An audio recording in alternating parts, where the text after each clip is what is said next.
What's up? It's time for us to discuss fighters' losses that actually rose their stock. All right, we're going to be talking about different times where fighters either performed really well in a loss, or maybe they got beat up so badly, but they proved their toughness so much that the fans gave them a lot of respect and couldn't wait to see them fight again. That's what we're here to discuss: stock rising losses. There have been a bunch throughout the past couple of years. Without further ado, let's get into it. Now, this one is probably the most famous example of a stock rising loss. Originally, most people thought Volkanovski was going to get squashed like a bug. I was literally saying Volk is going to get squashed like a bug. He didn't.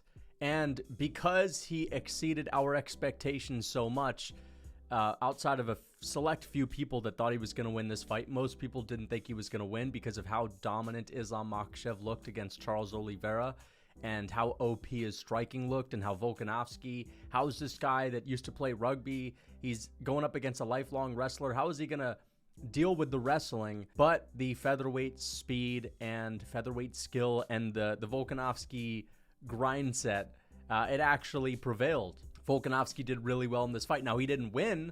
I originally thought he won. I'm like the biggest Alexandre Volkanovski fan that there is, maybe, so I think I was a little bit biased. I was surprised by how well he did. Not only did Volkanovski not get choked out, not get beat up on the ground. He got held down on a couple of occasions, but he wasn't beat up at all. Not in a single point in that fight. Even at one point, Volkanovski had his back taken.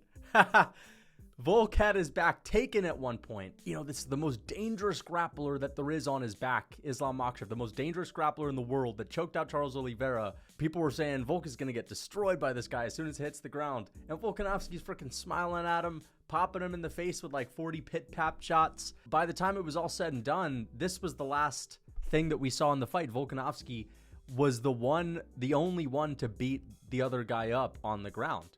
Now, Makhachev had won the striking exchanges, which was also impressive, but because he was expected to go in here and have an easier looking fight, even though he did well, and even though he outstruck in a tit-for-tat battle the best striker in the UFC at the time, people were less impressed by his performance because the expectations for him were to get a finish. The expectations for Volk were to get crushed. Makhachev didn't get the finish. He had a really tough fight.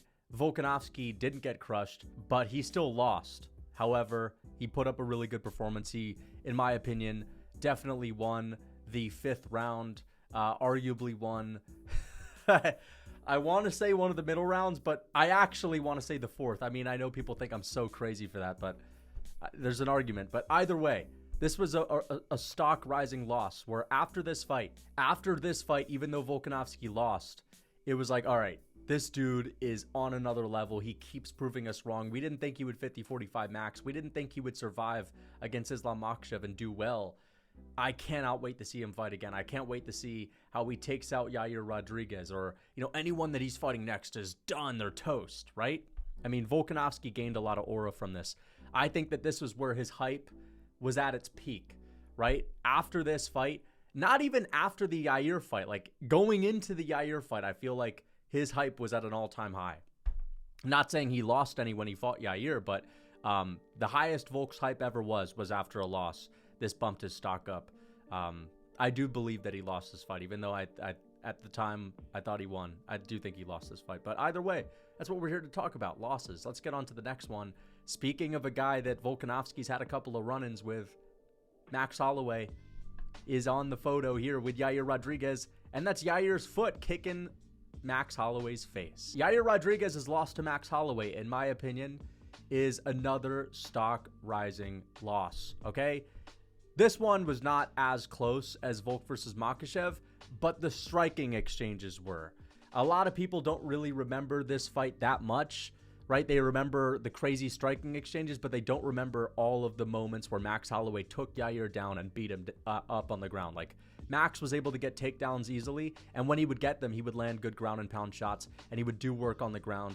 And that's really, in multiple of the rounds that we saw, what allowed Max to pull away. I believe he won one of these rounds on the feet alone, But the reason why this rose Yair's stock is because, again, this is before the Emmett fight where Yair had his best ever performance. We know about the elbow that he had about the zombie, but this was like, shit, Max Holloway just beat up Calvin Kattar with 500 plus significant strikes.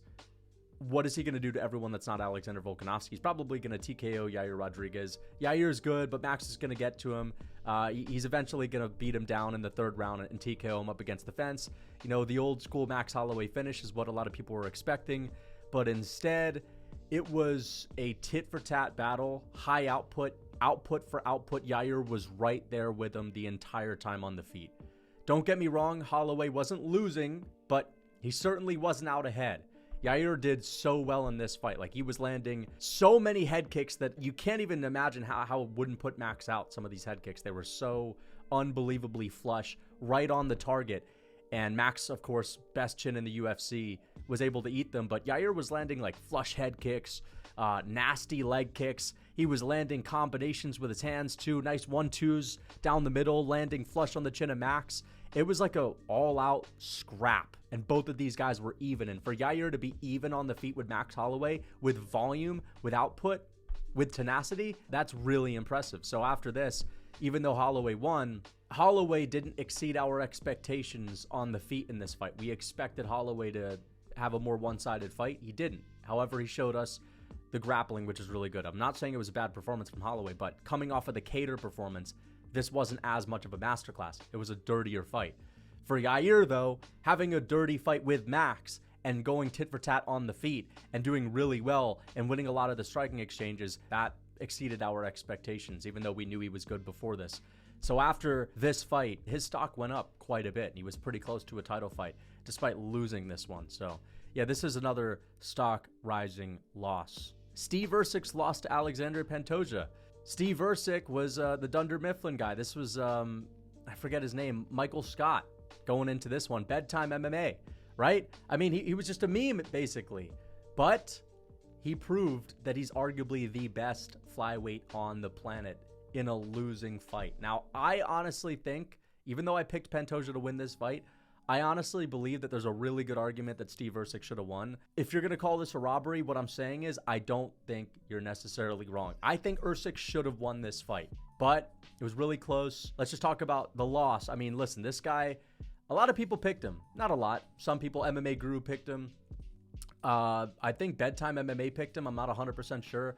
But other content creators, there were people that were picking him, but obviously Pantoja was the favorite. You know, it's like this guy had beaten Brandon Moreno multiple times. This guy had defended his belt. He was on a crazy win streak. How the fuck is Steve Erceg, just because he KOs Matt Schnell, going to beat him, right? But he went tit for tat with him, man. He took rounds off of him. He took the second round. He took one of the middle rounds, and he arguably won the fifth round, and kind of made Pantoja look goofy on the feet and didn't just get held down easily, right? I mean, Pantoja out-grappled him, but he didn't hold him down so easily. So to go from just beating up like unranked flyweights and, you know, older chinny flyweights like Matt Schnell to having a razor-close arguable win over Pantoja, that's what got Steve Erceg a co-main event against Kai Kara France on the Adesanya card, which a lot of us are hyped for, which I'm hyped for. It's pretty rare to be that hyped for a flyweight fight, but I'm really hyped for that. That's going to be a really good striking battle. I'm way more excited for a Steve Erceg fight now than I was even for this, even though this was for a title. I'm more hyped for the next one. So this definitely rose his stock. Dustin Poirier's loss to Islam Makhachev. Now, I already know people are going to be in the comments, like diehard Makhachev fans, and I'm a Makhachev fan too, but I know people are going to be in the comments because Makhachev fans, and this is how you know Poirier did well. This is how you know Poirier did well. Similar to the Islam Makhachev and Volkanovski one fight, the expectations for Makhachev, it was for him to like dominate and get him out of there early, like submit him in the first round and have a earlier finish than Khabib or a more effortless fight than Khabib. And after the fight was all said and done, people were saying, wow, Poirier did really well. And then you would have people in the comments saying, did well, bro got outboxed by a grappler. You know, he got outboxed, he got out-wrestled and choked out.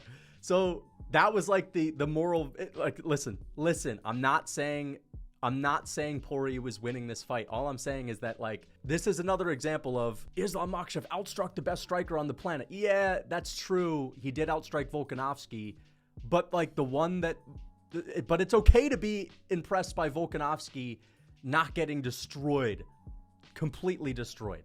And that's kind of how the first fight was with Volkanovski and Makhachev. People were impressed that Volkanovski exceeded their expectations. Poirier exceeded our expectations, right? Makhachev overall did not necessarily exceed our expectations. There were some things that did. For example, the boxing, the striking, just how they exceeded our expectations. Like, could Makhachev outpoint Volkanovski tit for tat? Oh, probably not, you're going to say, going into that first Volk fight. But maybe he could KO him. Well, he outboxed him tit for tat in multiple exchanges. This is like a similar thing. Well, he outboxed Poirier. That was really impressive. But that's a smaller thing than, you know, not getting destroyed and dismantled and crushed, right? We thought Makhachev was going to fucking get this guy out of here in the first round. So that's all I'm saying. People might get defensive and be like, what are you saying? Makhachev had the most, you know, the most beautiful performance I've ever seen. It was a great performance. He pushed a crazy pace. You got to be nuanced. Like, he pushed a crazy pace. He outboxed Dustin Poirier in moments, and he even got a submission. That's all really good. But Poirier, in his retirement fight, where people were saying, including myself, that it seems like he's mentally checked out, and this is, you know, this is just an old tip of the hat. You know, he's going in there just to show face, and he's just happy to be there. We went from saying that to, wow, like, I want to see Dustin Poirier versus Volkanovski. I want to see Dustin Poirier fight 100 more times. Like, he's still only, 35 years old, 36 years old. I want to see Dustin fight again and again and again, because I know that if he can win some exchanges against Makhachev, if he doesn't get submitted against Makhachev in the first round, in the second round, and Makhachev gets him out of there in the fifth, okay, whatever. But if he's doing well and he's battling back and he's showing hustle, he's showing grit, that means that this dude still has a lot of fight in him, and you want to see more of him, right? Because think about it. Okay, he gets submitted in the fifth round against Makhachev, but he won the fourth, right? Things were getting hairy for Makhachev in the later half of that fight on the feet. Makhachev still won, but maybe against a lesser opponent. Just another high-level lightweight. Colby Covington, welterweight. You could see Dustin Poirier beating people like that, right? If he can put up a good fight against Makhachev, he could potentially turn the tide and beat people like Colby and maybe even Volkanovski. So I really, really want to see this guy fight again. This loss rose his stock 100%. Ige's loss to Diego Lopes at UFC 303. This was another fight where a lot of people were introduced to Dan Ige because it was at International Fight Week. And Dan Ige is usually someone that, yeah, he's fought on pay-per-views before, but he's someone that quite often fights at the Apex. So I feel like a lot of casual fans that had bought tickets to see the McGregor fight at UFC 303 when the McGregor fight fell out, a lot of them were in attendance. A lot of them had already, you know, planned on watching this event, and they saw this guy, Dan Ige, fill in probably about 3 hours before the fight actually happened, which was like crazy. No one's ever been that short notice of an opponent for someone.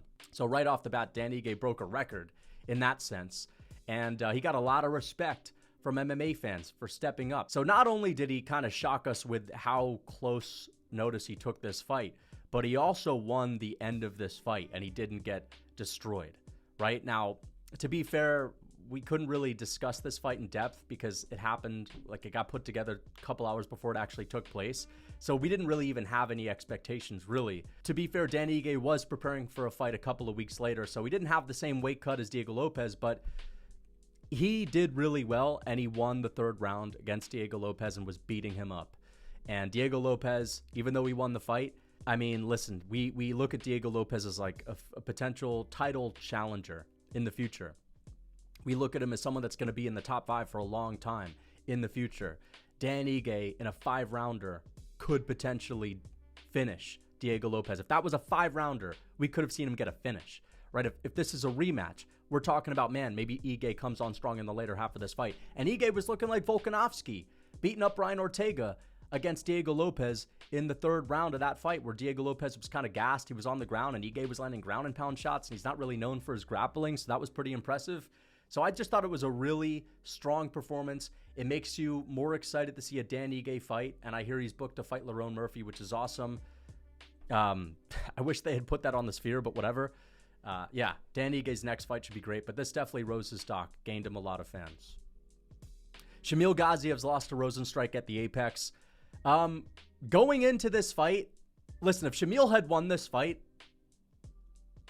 the memes wouldn't be as funny, okay? Like, if Shamil had TKO'd Rogan, if he had TKO'd Joe Rogan, if he had submitted Rozenstruik in the second round with a heavyweight submission, like a Kimura, then we would have been saying, man, maybe Shamil Gaziev. But he would kind of fill in with the Apex heavyweights. He would be more like them, right? It wouldn't have stood out that much. We would be talking about, like, Shamil Gaziev. He's potentially, like, a really good heavyweight in the future. This guy could get to the top 10. It's not even about that anymore. It's just about this guy overnight became a fan favorite. He became one of the most wholesome, funny UFC fighters because he missed a takedown by like 10 feet and ran himself into the fence, and he gassed out and like had to quit due to exhaustion, and like just overnight became a fan favorite. Like, we all love this guy. He's one of the funniest UFC fighters without even trying. And if he had fucking won, I'm telling you, he wouldn't be as popular as he is today. So Shamil Gaziev and his loss actually helped his career, and he's become like a hardcore fan favorite. There's like a whole meme about Shamil the Blob. And, listen, I want this dude to get ranked. I feel like a win for Shamil Gaziev is what the UFC fan base needs right now. So we're all rooting for Shamil, but his stock went up. His stock went up a lot after this loss. So, yeah. Now we're all rooting for this guy. So let's get on to the next one. Max Holloway's second loss to Volk. Yeah, this is an example of another really good performance where it's similar to the Volkanovski Makhachev 1 fight, where even though Max lost, and I know some people still haven't accepted it yet because there still is a narrative that it was a robbery. And I said it, for example, Erceg should have beat Pantoja. I do not think Max should have won this fight. I thought they were going to give it to Max as soon as I saw it live. I was like, they're probably going to give it to Max. He got the 2 knockdowns. He must have at least edged out one of the last 3, even though they were all close. The judges probably like Max. The UFC wants him as champ. They're probably going to give it to him. So I was surprised that they gave it to Volk. I've watched this fight back a million times, and I don't see Max winning the 3rd, 4th, and 5th.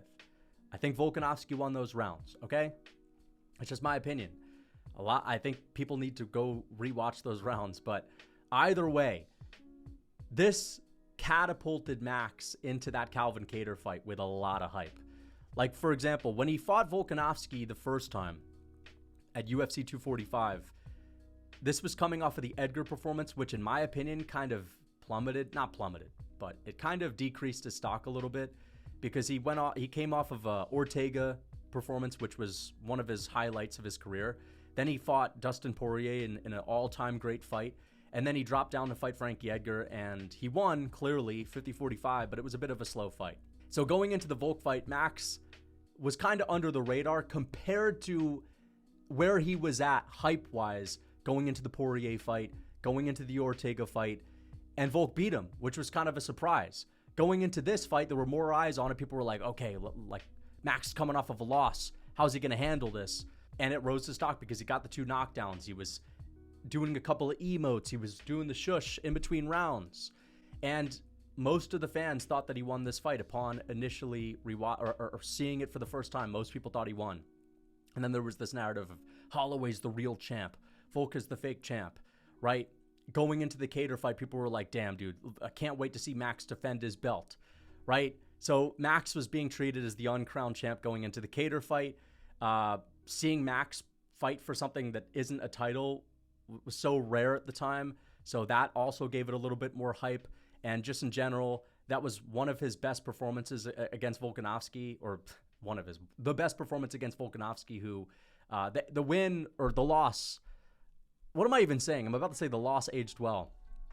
The performance aged well every time Volkanovski won after that. Like, people were like, okay, yeah, Max is the only guy that could ever give Volk a close fight, a competitive fight at this weight class. But this definitely raised Max Holloway's stock 100%. Gilbert Burns is lost to Khamzat Chimaev. Really close fight. A lot of people thought that Gilbert Burns won. This was another example of a performance where Listen, a lot of people did think Burns was going to win. A lot of people did not believe in Khamzat going into this fight. They knew he was good. They just didn't think he was going to be able to beat Burns. So it wasn't one of those situations where 90% of MMA fans were picking Khamzat. It was more, I would say, like 65%, 70% fans were going with Khamzat, right? And a good portion of the people that were going with Khamzat thought that it would be a tough fight. I was one of the few. I wouldn't say one of the few. I was one of the casual many. I don't think you can call me a casual for this, but I was one of the people that thought Khamzat was going to totally run through Gilbert Burns and destroy him, and he didn't. So this was one of those case scenarios where the guy that loses was not expected for me and a lot of people to perform as well as he did, to be as durable as he was. He exceeded our expectations. It did really well, didn't get finished. Whereas Khamzat won. He proved his toughness, he proved his heart in this fight, but didn't get the finish, didn't get the KO, didn't get the submission, even though it's really difficult to submit Gilbert Burns, of course. Gilbert Burns, because we were thinking about him as a guy that's maybe a little bit chinny, got finished a couple of times in his career and got finished against Kamaru Usman, TKO'd, and even got dropped in the first round against Khamzat in this one. And a lot of us did not think he was going to be able to go to a war like he did against Khamzat Chimaev. One of the best fights ever, one of the best 3-rounders in UFC history, one of the loudest crowds that there's ever been at a UFC fight. This was an amazing one, and it boosted both of their stocks, but more specifically Gilbert Burns's. All right, for Khamzat, it boosted his stock in the sense that he, proved that he's on the elite level, and also had one of the best fights ever, but lost a little bit of his aura of invincibility just because of how close this fight was. But yeah, this definitely boosted Gilbert Burns' stock. Conor's lost to Nate Diaz. This was like the most known thing about Conor McGregor's career at the time, right? Yes, he had beaten Jose Aldo, but for casual fans, people, this loss made more noise than the Jose Aldo win. It got people more interested in Conor McGregor's career because immediately after there was a rematch being set up. It was like 6 months later. So the rematch was bigger than the first fight. More people were interested in Conor after this, and it was the biggest moment in McGregor's career. And it was kind of like a perfect loss to have and a perfect person to lose to hype up a rivalry, hype up a rematch. Nate Diaz was like McGregor's polar opposite, where the trash talk just didn't work on him like it did other opponents. And he also had his own trash talk that fit well with McGregor. They had good banter. And of course, it was like an unexpected guy for McGregor to lose to, right? People thought that if McGregor was going to lose, it would be to someone like RDA, not to Nate Diaz, right? But McGregor lost to Nate Diaz, and without this loss, I don't think he would have become as big as he is today. Maybe he still would have. Maybe he just would have done it in a different way, but this helped him. This loss helped McGregor's career. It gave him more intrigue, and it just created a better storyline in general, right? We wanted to see how he would bounce back. Was McGregor drinking his own Kool-Aid, and was he going to kind of decline earlier and not stay hungry? And he proved in the rematch that that wasn't going to be the case, that he didn't start to decline in his drive to be the best on the planet until many years later. So, yeah, this definitely boosted McGregor's stock. It was great for his career that he lost. Sucks to lose, but this was good for McGregor. It made his storyline in the UFC that much more interesting. Cory Sandhagen's loss to TJ Dillashaw. I think Cory Sandhagen won this fight. A lot of people think Cory Sandhagen won this fight. He must have been the favorite, I believe, going into this, actually, because TJ was coming off of a long layoff. This was his first fight since he had gotten suspended for EPO. And, it was a close fight. I've actually rewatched it again recently. It was very close. There is an argument for TJ winning. I still think Cory should have won. But either way, just a really good fight, a really high-level fight. Cory Sandhagen had so many highlights, dropping TJ Dillashaw, stinging him with a right hand early, for example, and then jumping on a submission after landing a flying knee. Like, there was a bunch of highlights from this. One of the best bantamweight fights I've ever seen. Just a really high-level matchup in general, and I think that this just made people more interested in seeing Cory Sandhagen. He was kind of like the uncrowned #1 contender after this, going into the Yan fight, because again, most people did believe that he had won this fight based on damage. And he had this epic quote after where he was saying that you know, I'm good. I'm not injured. I'm not hurt. But TJ Dillashaw's village is still burning down. AKA, this guy got injured. This guy got messed up. He's still recovering from the beatdown that I gave him months later. You know what I mean? And that was just a really good way to describe what kind of happened. TJ had a lot of moments with the wrestling and control time and doing things that the judges want to see, but Cory was landing the more damaging shots.